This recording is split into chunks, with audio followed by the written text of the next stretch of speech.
So this is my video presentation on the key points of my philosopher analysis.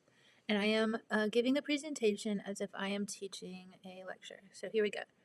Hey class, so today we're diving into the world of John Dewey, one of the most influential figures in education.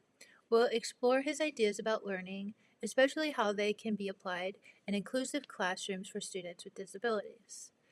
Dewey believed that education should be more than just about books. It should be about life experiences. So let's talk about how his philosophy can help create classrooms where every student has a chance to thrive. So imagine a classroom where every student, no matter their abilities, gets a chance to achieve.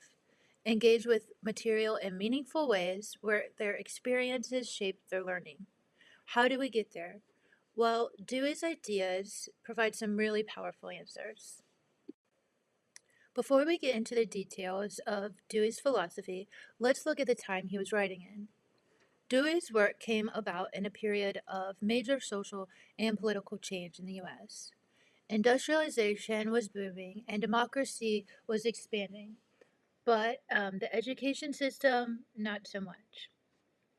It was still largely rigid and excluded many groups of students, especially those who were marginalized. Dewey saw this gap and worked to create a more inclusive, democratic education system that could benefit all students. Okay, so let's dig into Dewey's core ideas. First up, we have experiential learning. Dewey believed that the best way to learning was by doing. When students were actively involved, um, rather than just sitting back and listening, they could connect more deeply with the material. This is key in inclusive classrooms where students with disabilities can benefit from hands-on activities, visual supports, or adaptive tools that help them engage with their learning process. Another major aspect of Dewey's thinking is democracy in education. For Dewey, schools weren't just places to learn academics. They were places for students where they could practice being part of a society. This is crucial in inclusive classrooms where every student, no matter their ability, should be able to contribute, collaborate, and have their voices heard. Finally, Dewey emphasized individual growth and community.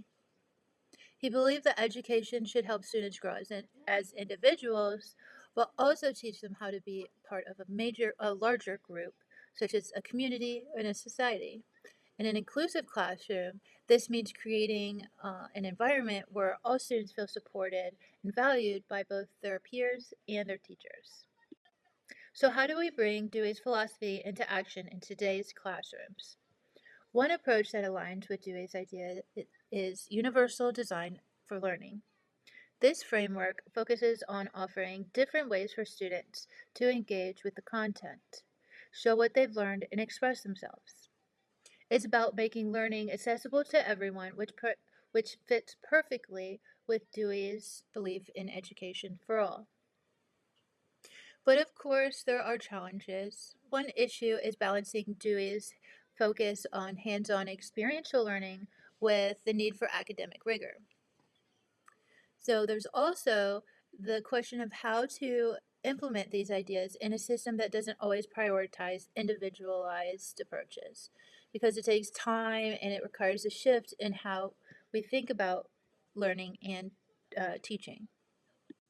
And so to wrap it up, Dewey's philosophy offers a roadmap for creating classrooms that truly support every student, including those with disabilities.